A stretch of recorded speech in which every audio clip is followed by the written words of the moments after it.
Muito obrigada.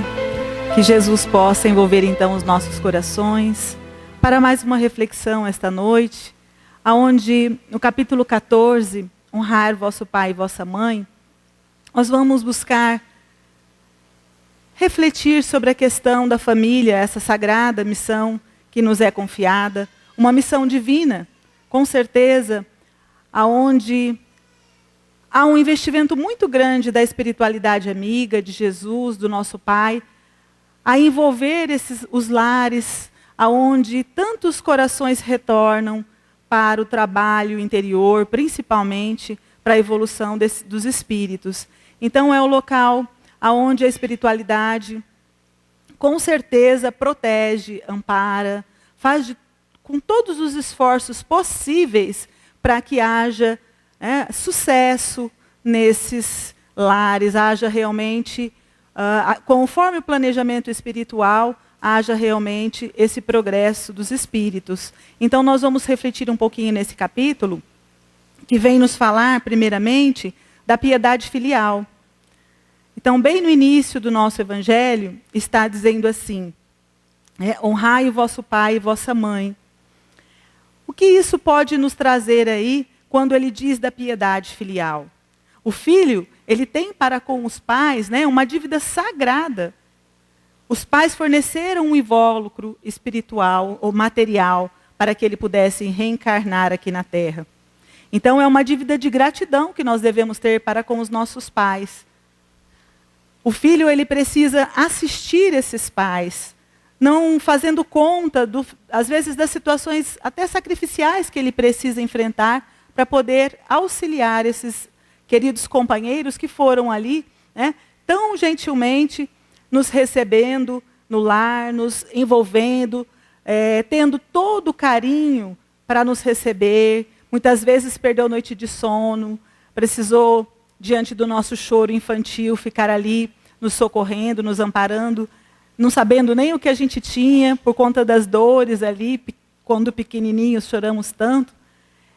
E ficamos assim, nossa, como que pode, A gente não sabe o que está se passando. E então tudo isso, os pais estão ali passando por nós. E muitas vezes, ao crescermos, nós esquecemos dessa dedicação, dessa abnegação, desse devotamento, e viramos a cara. Fazemos de conta que eles nem existem, muitas vezes ficamos tempos sem vê-los. Então é necessário que a gente não se esqueça, porque pelo nosso ponto de vista aqui da doutrina espírita, nós sabemos da importância da gente buscar assistir esses pais, exprimindo amor, respeito, amparo, obediência, tolerância, paciência para com eles, independente deles terem ou não cumprido o seu papel de pai. Porque muitas vezes a gente pode se deparar na encarnação com pais que não são modelos, exemplos de pais que gostaríamos de ter. Mas no próprio Evangelho nos diz, não importa, porque na verdade cada um vai ter ali diante de si mesmo, da sua própria consciência, com o próprio Deus, vai ter que arcar com as consequências daquilo que ele deixou de fazer. Então não sejamos nós que sejamos a julgar nossos pais, nós não temos nem sequer esse direito. Pelo contrário, nós precisamos buscar ali, dar todo o nosso apoio incondicional, da maneira em que, não importa se eles estejam recompensando isso ou não, o importante é a nossa consciência, esse dever que nós temos para com eles, de auxiliar na medida das nossas possibilidades e das nossas forças. Jesus, ainda no Evangelho de Marcos, nesse mesmo capítulo, ele diz assim, vão buscar ele na casa de um amigo, de uma pessoa que ele está lá, momentaneamente, e chegam umas pessoas e diz para ele assim, olha, Senhor, a tua mãe e os teus irmãos estão lá fora e te chamam. E ele lhes responde, quem é minha mãe e quem são meus irmãos? E olhando que estavam assentados ao seu redor, disse, eis aqui minha mãe e meus irmãos, pois todo aquele que faz a vontade de Deus, esse é meu irmão, minha irmã e minha mãe. Então, quando o mestre responde dessa forma, a gente fica pensando assim, será que Jesus foi indiferente? Ele renegou os seus parentes, a sua própria mãe? Será que ele ia desdizer os seus próprios ensinamentos? Será que ele iria se contradizer quando ele falava sobre a lei de amor? Será que era uma contradição do nosso mestre? Ou essas palavras foram mal produzidas ou mal interpretadas? Com certeza, essas palavras não foram interpretadas adequadamente naquela época, porque nós não tínhamos ainda uma noção de espiritualidade. Todo esse processo era visto muito mais pelo ponto de vista material. A mãe, o lar, os filhos, os irmãos, todo ponto de vista material. Mas Jesus, em seus ensinamentos, ele ia muito além. Ele sempre buscava passar aquilo que ele veio. Mostrar-nos um ponto de vista muito maior e essencial, o ponto de vista espiritual. E ele já falava para alguns corações que conseguia compreender, senão ele não teria vindo falar sobre isso. Já tinham corações suficientemente maduros para compreender esse ângulo de vida que Jesus falava, o ponto de vista espiritual. Só que, com a doutrina espírita, esse ponto de vista se alarga. Nós conseguimos compreender muito melhor a questão que Jesus veio nos dizer, porque ele veio falar sobre o parentesco corporal e o parentesco espiritual. Era essa a sua verdadeira maneira de dizer para nós que os laços de sangue, eles não determinam necessariamente os laços espirituais. Então, o corpo, quando nós geramos um corpo, os pais geram um corpo, porém, o espírito ele não é gerado pelo espírito que já existia antes dessa gestação. Então, nós sabemos que o pai, a mãe, eles vão emprestar ali o invólucro carnal, um corpo físico. O espírito, ele vem do espaço. E para que ele vem do espaço? Ele vem do espaço para progredir. Ele entra ali naquele momento, nessa situação, nessa família, nesse lar, para o seu progresso. Então, quando nós começamos a parar para pensar dessa forma, nós já vamos entendendo aí, olha só, como é importante a gente perceber esses filhos que são confiados a nós. Se eles já são espíritos eternos, o que eu posso fazer para auxiliá-los? Se eles já existiam antes, uma bagagem espiritual eles trazem. Mas nós temos que buscar ali naquele momento, fazer todo o possível para ajudá-los, sim, a crescer no lado intelectual, que é também a nossa obrigação, do lado moral, mas também o lado espiritual. Porque nós compreendemos que esse espírito, ele não está ali também por acaso. Um motivo muito maior, com certeza, nos uniu. E é isso que nós vamos buscar aqui, entender, diante dessa reflexão dessa noite. Mas quem que são, então, essas crianças? Ela é esse espírito eterno, que ora reinicia, está reiniciando a sua aprendizagem no mundo, trazendo consigo ao renascer uma bagagem de experiências multimilenares, mas carregando também o germe do seu aperfeiçoamento.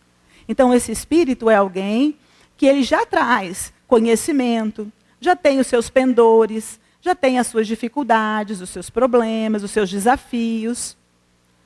E ele vai renascer no nosso lar. Ele vai receber a oportunidade de estar ali conosco. Então, Deus vai nos confiar essa criatura, esse irmão, para que a gente possa, então, auxiliar da melhor forma possível nesse desenvolvimento moral e espiritual. O intelectual, claro, também. Mas como nós vamos ver, principalmente do ponto de vista espiritual, o objetivo desse espírito na Terra é evoluir, desenvolver a sua potencialidade interior, compreender a si mesmo e ao mundo que o cerca, corrigir os erros cometidos no passado, superar os próprios defeitos, desenvolvendo assim gradativamente o germe da perfeição que carrega em si como herança divina. Então, esse irmão ou essa irmã que renasce em nosso lar, ela traz consigo tudo já em estado latente. E nós, com muito cuidado, com muito carinho, com muito amor, nós temos o compromisso de auxiliar nesse processo de evolução. Precisamos buscar aí compreender que esse espírito, ele precisa de um direcionamento, precisa de ser amparado, ele precisa de alguém que possa cercá-lo de cuidados nessa fase, principalmente infantil, aonde ele é frágil, é desprotegido. Ele precisa e tem uma certa dependência daqueles que estão ali para auxiliá-lo. Então, olha que maravilha é o papel da família nesse ponto de vista. Quando nós olhamos aquele ser tão indefeso, tão pequeno, tão frágil, e que está ali sendo confiado a nós, para que a gente possa, então, ter essa compreensão, né, do que fazer realmente, para que a gente não negligencie a nossa tarefa, a nossa responsabilidade, para que a gente possa, então, fazer a nossa parte de verdade, buscando auxiliar, acompanhar, educar, tentar fazer o melhor que a gente pode. Porque muitas vezes nós também não somos assim preparados, né? Falar assim, nossa, eu não sei como fazer. Mas nós vamos aprendendo. Tudo que a gente vai... O filho não vem, às vezes, com o manual de instrução. Mas nós vamos ali buscando fazer a nossa parte, vamos tentando de um jeito ou de outro, e nós vamos conseguindo, se nós tivermos a vontade firme. Quando nós estamos realmente imbuídos na tarefa, nós vamos encontrando os meios, e o amparo não falta. Então, a família é esse cadinho purificador, aonde nós vamos aprender a legítima fraternidade, aonde esses corações se reúnem naquele mesmo lar, vão estar uns com os outros, nesse relacionamento, nessa convivência, e buscar, fazer o melhor. E vamos lembrar também que a doutrina espírita ele nos ensina a respeito dessa transitoriedade da vida. Nós somos espíritos imortais, que a relação do grupo familiar ela é passageira. Hoje nós estamos pais, às vezes estamos filhos, às vezes cônjuges, irmãos, não importa. Jesus também, quando ele falava sobre esse ponto de vista espiritual, ele queria dizer sobre isso.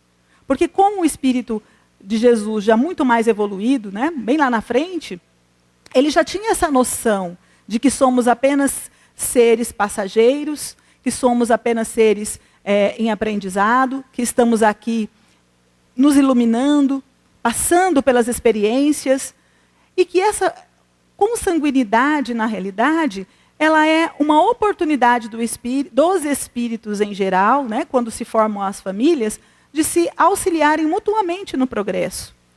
Então Jesus já tinha toda essa visão, essa noção.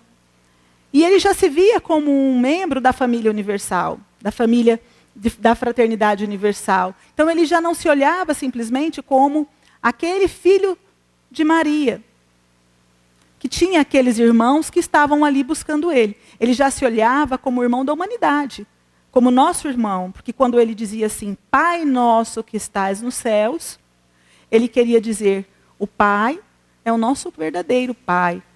O Pai é o Pai de todos nós. E por isso somos todos irmãos. Por isso essa consanguinidade transitória, nós vamos trocando os papéis, invertendo. Muitas vezes a gente vem como pai, em outra encarnação a gente vem como irmão, e assim por diante.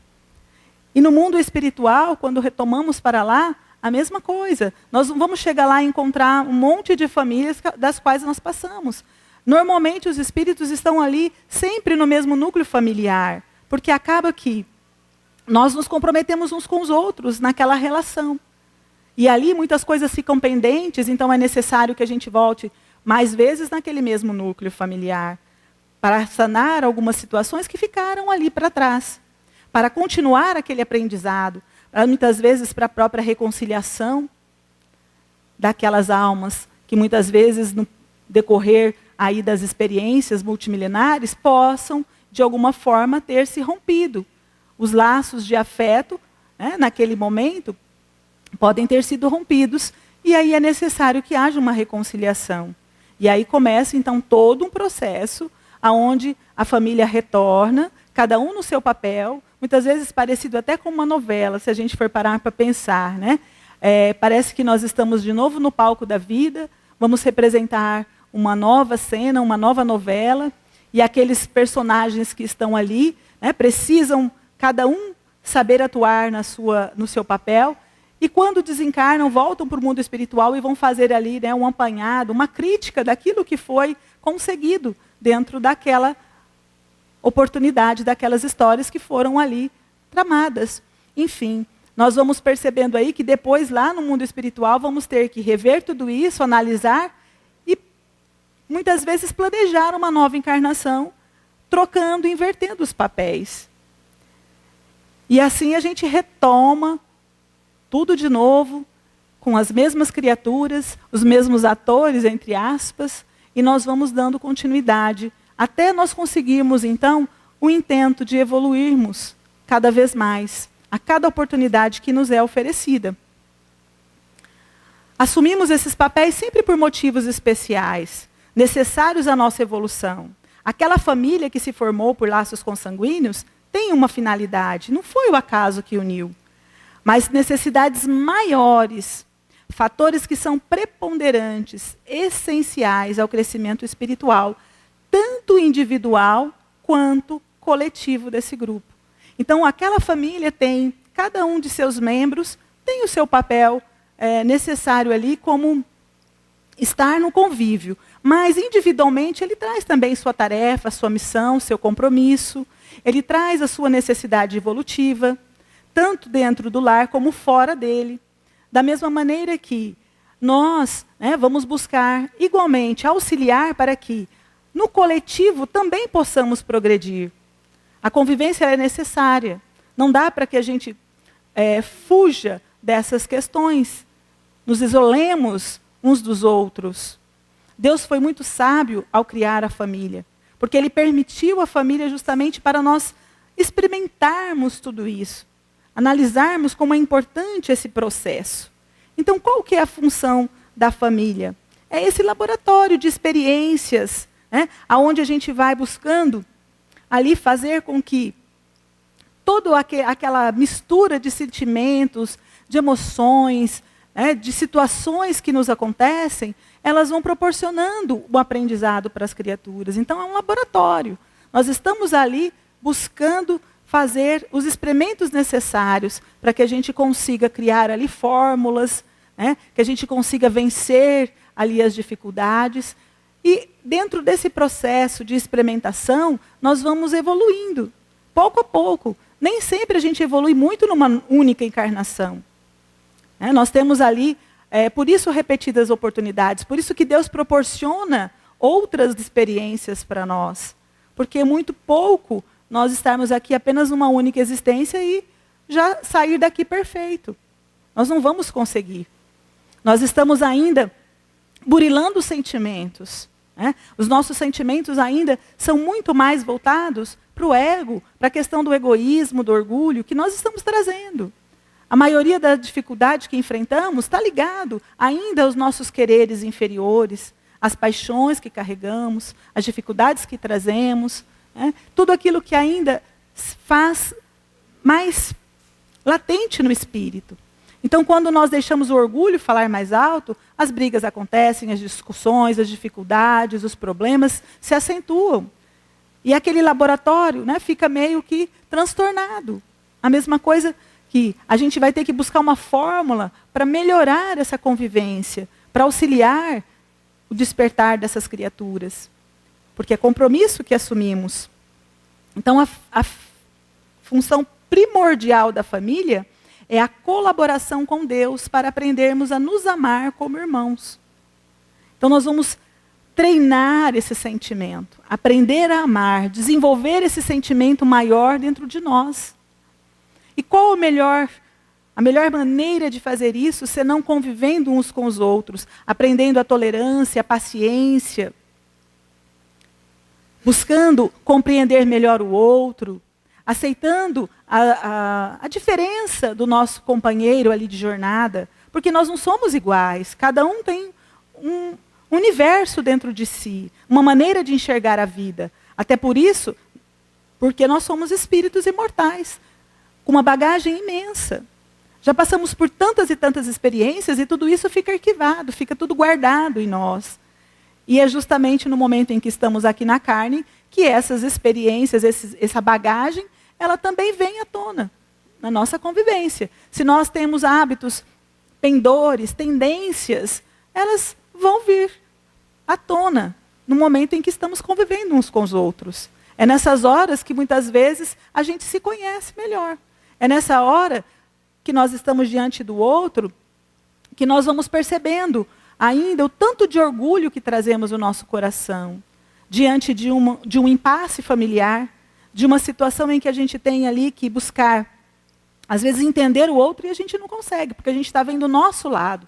E aí a gente reconhece, talvez, o nosso próprio orgulho, o nosso próprio egoísmo.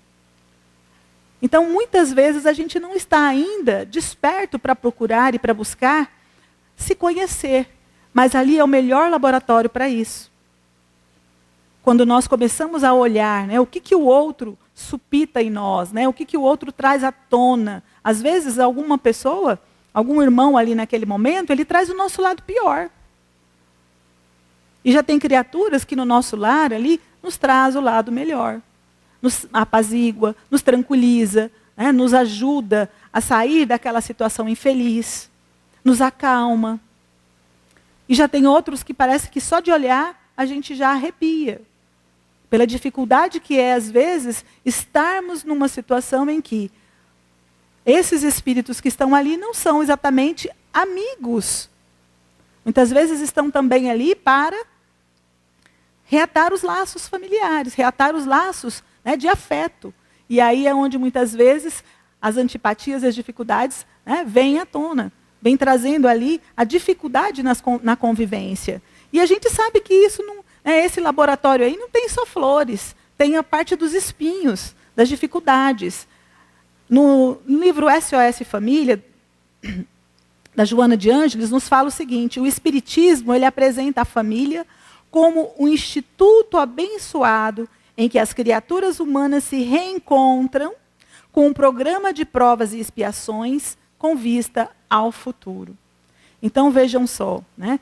As criaturas se encontram ali, nesse instituto abençoado, com uma programação pré-determinada, planejada, para que haja, com toda certeza, ali uma melhora nesse quadro.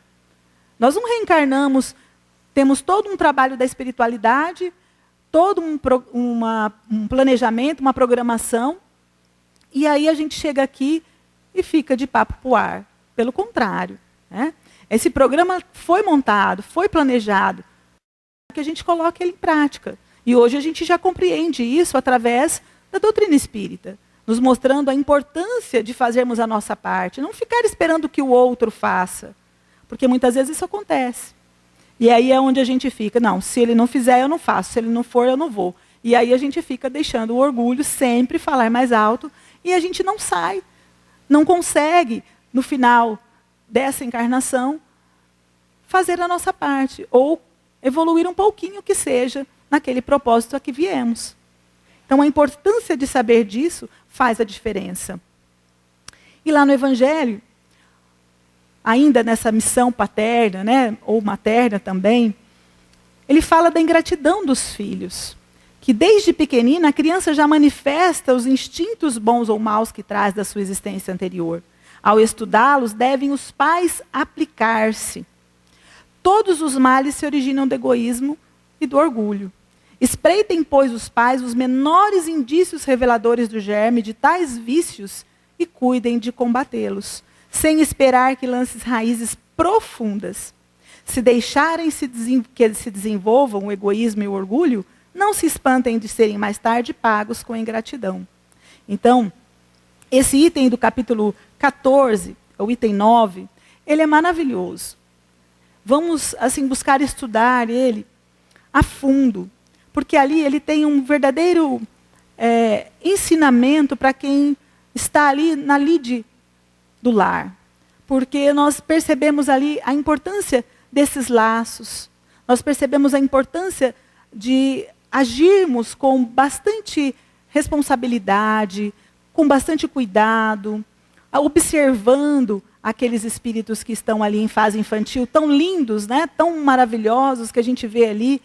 Deus fez isso também perfeito, né? Porque coloca lá aquelas coisinhas tão pequenininhas nos nossos braços, para que a gente se apaixone, né? Para que a gente olhe assim e já queira a cuidar e amparar. Mas não pode ficar só nisso. É necessário que o pai e a mãe fiquem atentos a essa questão íntima da criança. Porque ela não é aquele espírito eterno que está vindo aí com os seus pendores, as suas necessidades. Então, o que a gente tem que fazer? Estudar o instinto das crianças, perceber esses maus pendores e agir, né, como o bom jardineiro que corta os brotos daninhos à medida que os vê nascer na árvore. O que faz um jardineiro? Quando a planta começa a crescer, ele desvia do rumo traçado, né, ali, ele começa a colocar uma estaca. Se a planta deu uma entortadinha para o lado, ele coloca uma estaquinha para a planta ficar retinha, não é assim? O bom jardineiro, ele fica atento a todas as condições da planta. Se ela está virando para lá, se ela está virando para cá, e ali ele fica atento para que ele possa conduzir, para que ele possa deixar a planta da maneira mais bonitinha possível. Então, olha, se a planta começa a crescer e desvia-se do rumo traçado pelo jardineiro, o que faz o jardineiro prudente? Coloca ali uma estaca para que ela siga o curso original. Assim também a função educadora da família. É necessário que nós observemos os filhos para que a gente possa, então, agir como esse jardineiro prudente, para que a gente possa auxiliar na educação desses filhos. Emmanuel, no livro Consolador, ele nos fala que os estabelecimentos de ensino, propriamente no mundo, as escolas, todas as faculdades, enfim, podem instruir. Mas só o Instituto da Família pode educar. Uma coisa é instrução, outra coisa é educação. É por essa razão que a universidade poderá fazer o cidadão, mas somente o lar pode edificar o homem. Então, essa importância da educação moral, ela cabe aos pais. Não adianta a gente pensar que lá na evangelização infantil, eles vão ter a obrigação de dar a educação para os nossos filhos. Lá na escola, a professora ou o professor vai dar essa educação. Não, não é responsabilidade deles. Tanto porque eles ficam com os nossos filhos uma pequena parte do tempo. A maior parte do tempo deveria ser conosco. Então é necessário que a gente fique atento a essa questão, para que a gente realmente aproveite. Se nós somos pais que trabalhamos e estamos pouco tempo em casa, mas que esse tempo que a gente fique, ele seja de muita qualidade. Que ele seja aproveitado ao máximo, para que a gente possa auxiliar na educação moral desse filho. E quando eu falo moral, a gente já pode acrescentar a espiritual também. Porque uma coisa é a educação moral, outra coisa, diferentemente, é a parte espiritual, onde nós vamos aproximar aquela criatura de Deus, onde nós temos também essa obrigação de fazer com que aquele filho conheça a Deus, aonde ele saiba também que há diretrizes que o Evangelho nos traz para uma vida mais saudável, uma vida muito mais plena, harmônica, que é a parte espiritual. E essas diretrizes são muito necessárias. Na pergunta, no livro Consolador também, na 113, os pais espiritistas devem ministrar a educação doutrinária a seus filhos ou podem deixar de fazê-lo, invocando as razões de que, em matéria de religião, apreciam mais a plena liberdade dos filhos? Será que o pai ele pode dizer assim, não, quando o meu filho crescer, ele escolhe a religião. Porque a minha mulher é espírita, o meu marido, eu sou católico, e eu não vou obrigar meu filho a escolher uma religião. É o maior perigo a gente agir assim. Porque não importa aonde nós vamos levar esse filho. Não é? Mas a gente tem que buscar dar a ele essa vivência espiritual. Vamos sentar e conversar, mas vamos levar o nosso filho, vamos apresentar a ele o Evangelho, vamos dizer a ele que existe um Pai de amor, que é todo bondade, é todo justiça, é todo misericórdia. Existe um Pai que nos ama verdadeiramente. E que em nossos momentos de dificuldade na vida, é esse Pai que nos ajuda e auxilia. Que basta que a gente olhe para o alto Porque normalmente quando a gente olha para o alto, é um sinal de que a gente está buscando algo superior a nós, a nossa pequenez, e a gente roga a esse pai o amparo e ajuda. Porque muitos filhos que não passam pela educação espiritual, eles tendem a ser no futuro, na sua adolescência, ou até mesmo na idade adulta, pessoas fragilizadas, que não conseguem, às vezes, passar por problemas. Porque os problemas os atormentam, dificultam a caminhada, e eles não encontram razão de viver muitas vezes. Qual o índice grande de suicídios aí fora, muitas vezes provocado por essa falta de esperança no coração das criaturas. Eu estou passando por um problema, não sei resolver, não consigo resolver, eu não vejo solução possível materialmente falando, não tenho noção da espiritualidade, da bondade divina.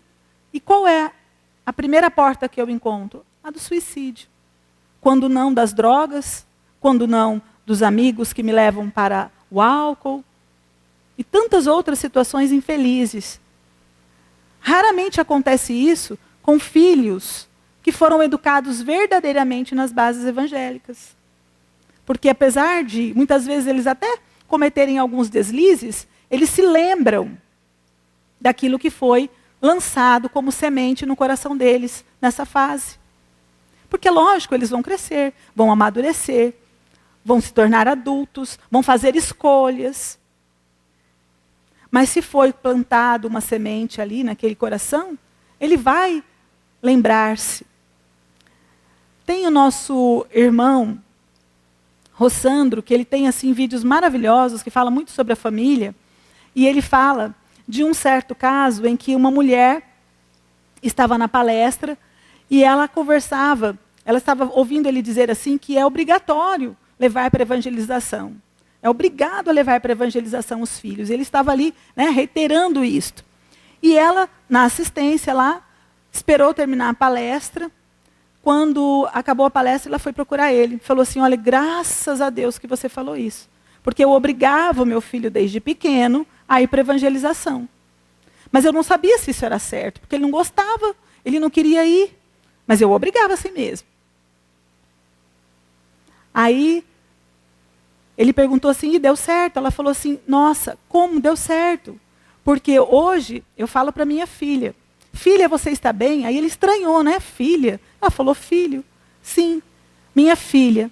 Hoje ela mora na Alemanha, ela é transexual, mas quando eu ligo para ela para saber que está tudo bem, ela me fala, mãe, está tudo bem.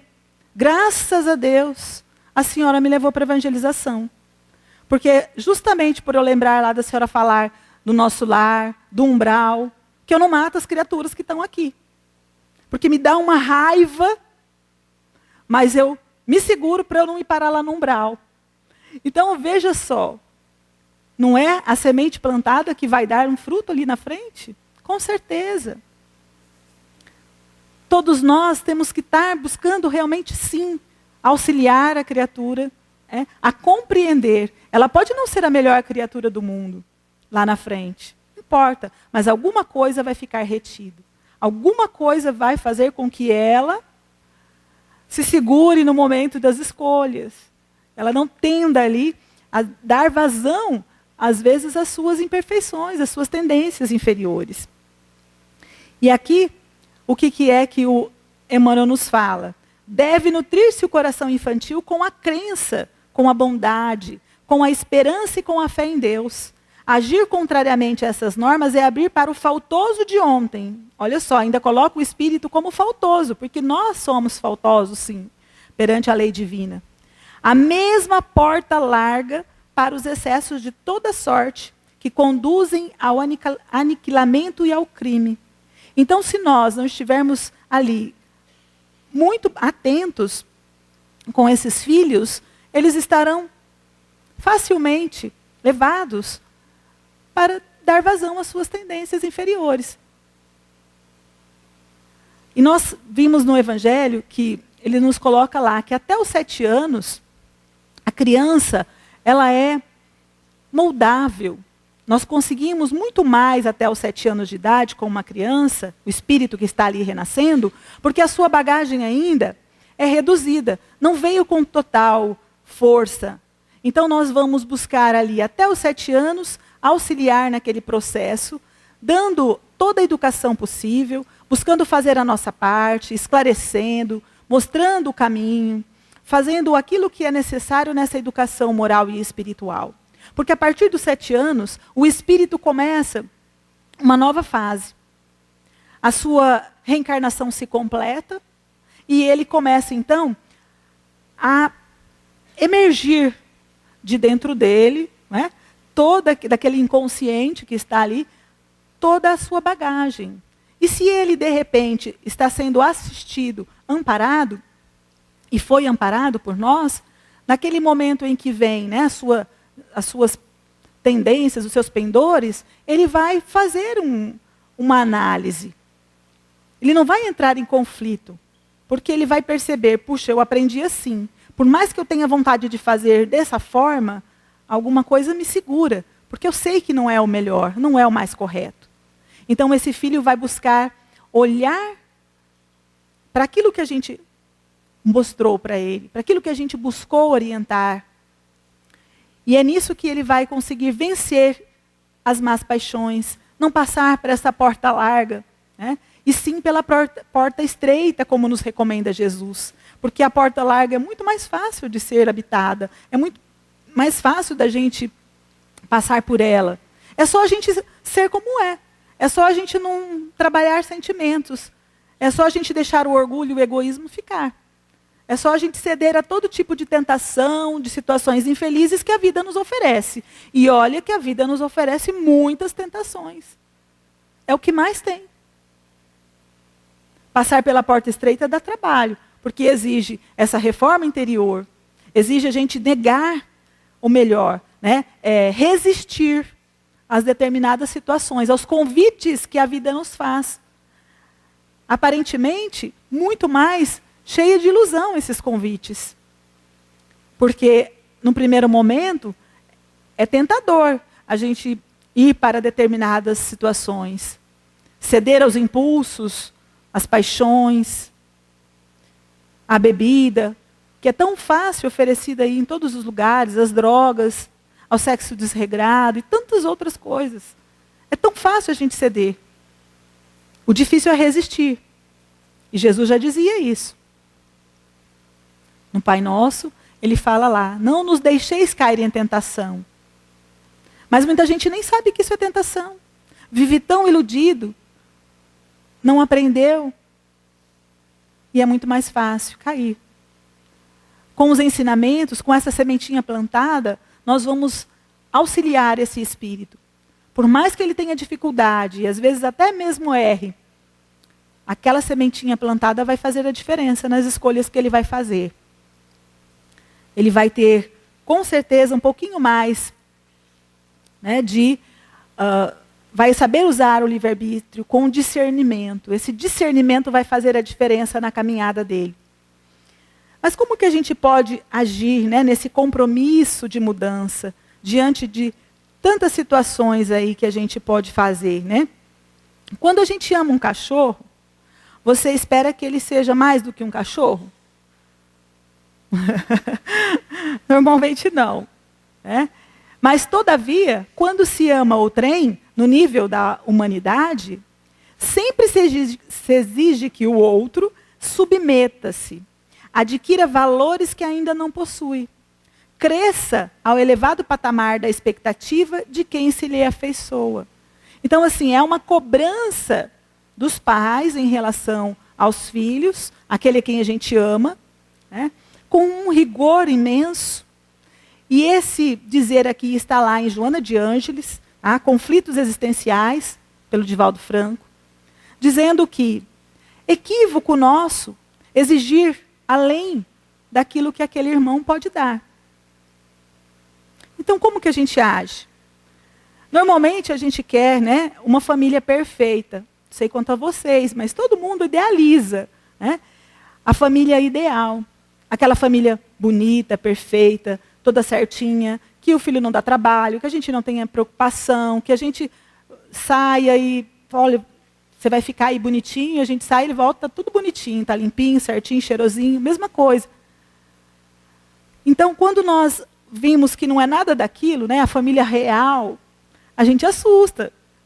Não era isso que eu estava planejando para mim. Eu queria uma família que não me desse trabalho, porque era muito mais fácil eu chegar aqui e não ter trabalho com nada, não ter minha parcela de sacrifício, cuidar só de mim, das minhas coisas, daquilo que me interessa, da minha academia, da minha comida, disso e daquilo.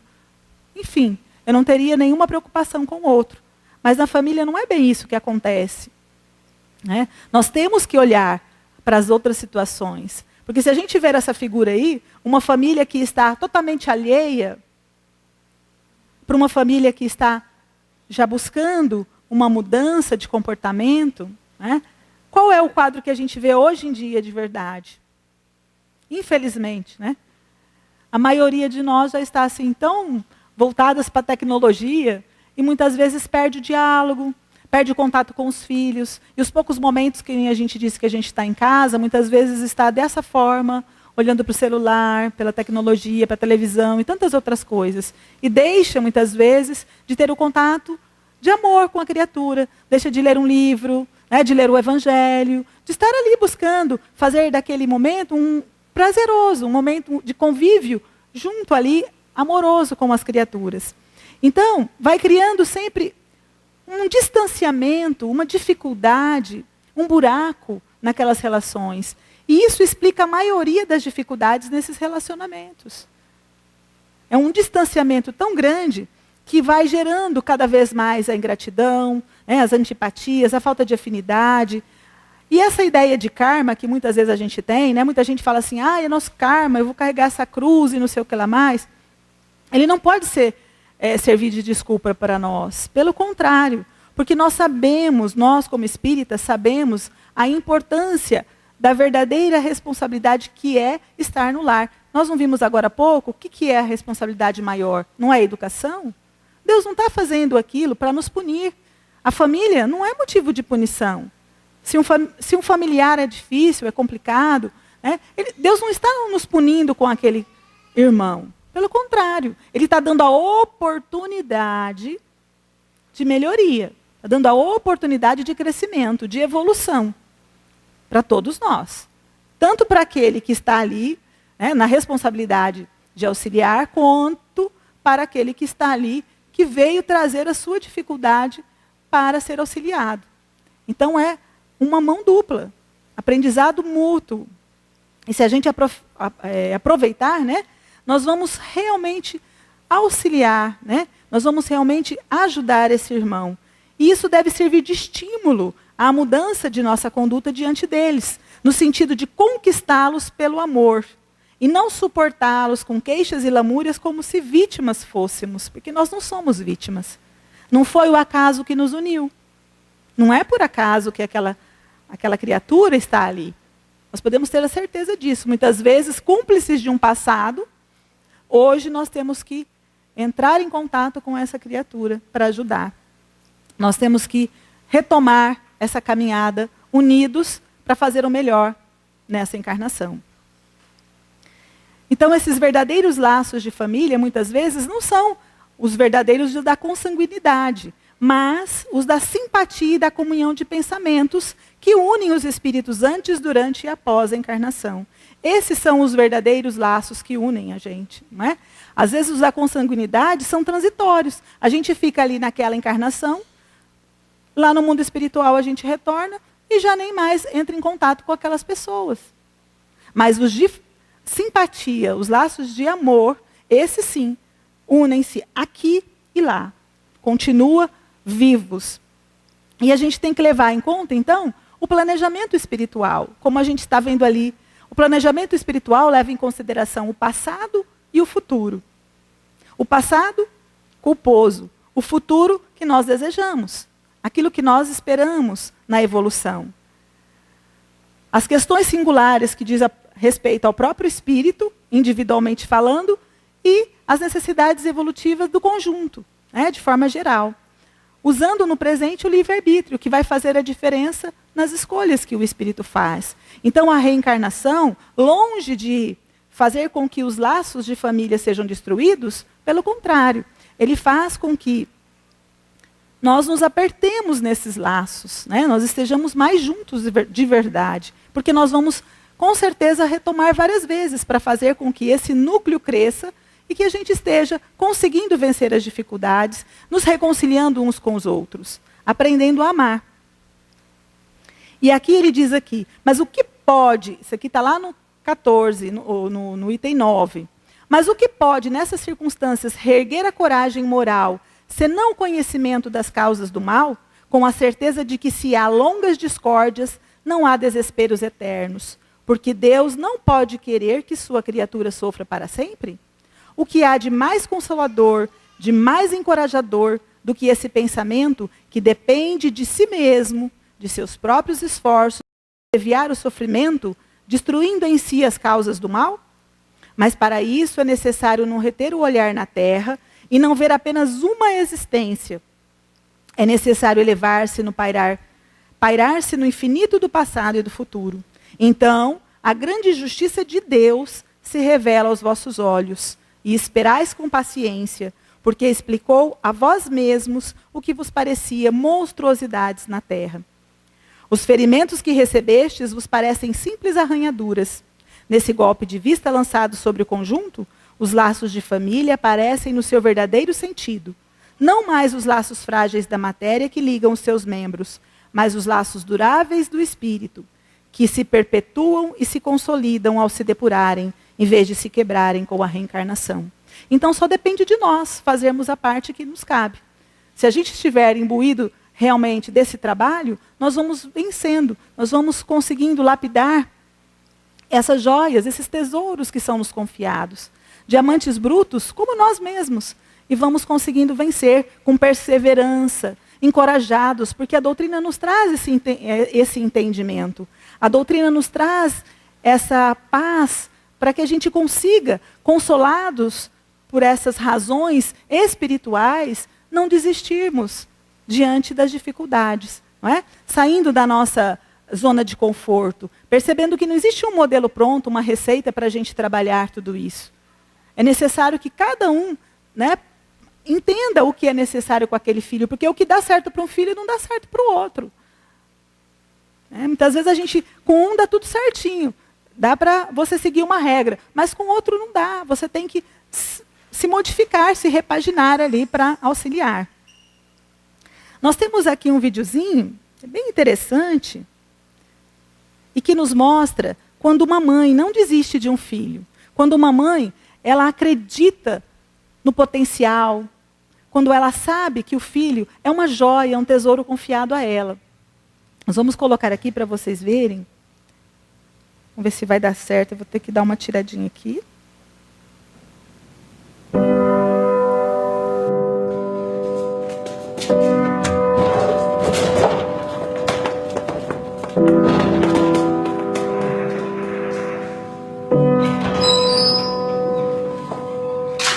Thomas, entrega esta carta à tua mãe.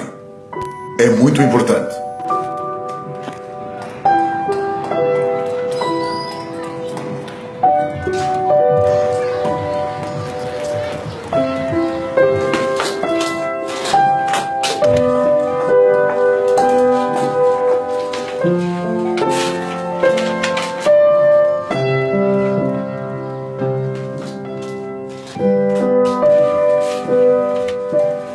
Escrito que és muito especial, Thomas.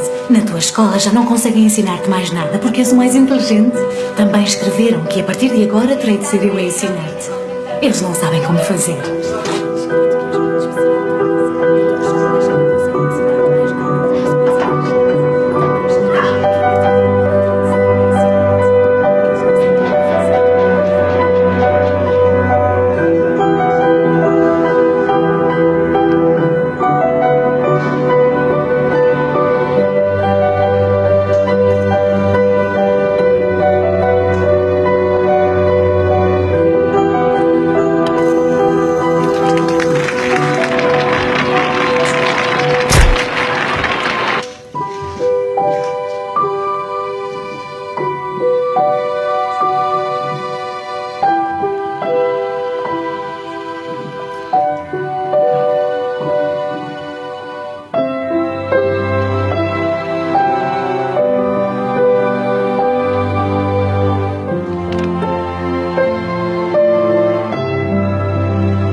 Estimada Sra. Edison, lamentamos dizer-lhe que o seu filho foi expulso da escola. É um péssimo aluno, não progride como o resto dos seus colegas e por isso não podemos permitir que continue a estudar aqui. Ele ficará ao seu encargo a partir de agora.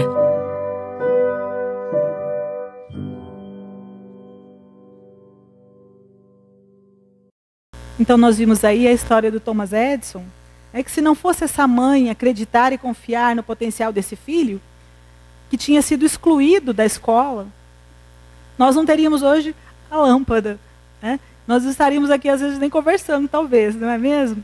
Então nós podemos perceber aí a importância de estarmos buscando cumprir o nosso papel no planejamento, né, que nós todos fazemos lá no plano espiritual. Não desprezar essa oportunidade bendita de convivermos uns com os outros, aproveitar para fazer o melhor que pudermos, porque nós não vamos estar sozinhos nessa empreitada. Com toda certeza, nós vamos estar amparados, porque Jesus, o nosso mestre amado, né, quando nós estamos buscando levar, colaborar com esses ensinamentos, nós temos a certeza de que o Pai estará conosco, que Jesus estará nos auxiliando. E nós temos que ter essa confiança na certeza de que o Pai, né, nos confiou para colaborarmos na educação desses espíritos, né, e aprendendo mutuamente uns com os outros. Então é a grande oportunidade que temos nessa encarnação, aproveitando aí para fazer o melhor, na certeza de que quando nós exploramos o potencial divino daqueles espíritos, nós estamos colaborando com Deus. Nós podemos formar esses caráteres para a humanidade, para que amanhã ou depois eles sejam grandes nomes. Talvez não famosos no sentido material, mas que vão ser aqueles irmãos que um dia vão revolucionar também no campo moral e espiritual. Vão ser propagadores dessa sementinha que a gente plantou no coração deles. A semente do evangelho, do amor. E é isso que nós esperamos, né? É isso que Deus espera de nós. Então, se nós fizermos a nossa parte, nós vamos sair tranquilos dessa encarnação. Mas se não fizermos, né, quando Deus perguntar assim, o que fizestes com o filho que vos foi confiado? O que a gente vai responder? Nós vamos ter que lutar por uma nova encarnação, retomar a caminhada com eles, para que a gente possa, né, minimizar os efeitos, às vezes nocivos, que nós passamos para eles. Então nós vamos sair daqui hoje, né, buscando levar um pouquinho dessa reflexão. O assunto é tão envolvente e com certeza não é esgotado, porque nós temos aí muitas fontes que podem ser pesquisadas, irmãos queridos que trazem aí psicoterapeutas, nós temos o Rossandro, Haroldo e tantos outros que trazem muitos vídeos que falam do relacionamento familiar.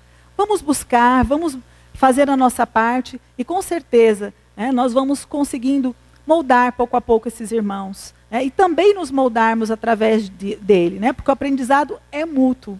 Então nós agradecemos essa oportunidade de hoje, né, de refletirmos juntos o Evangelho e que Deus possa nos abençoar aí nessa empreitada. Muito obrigada.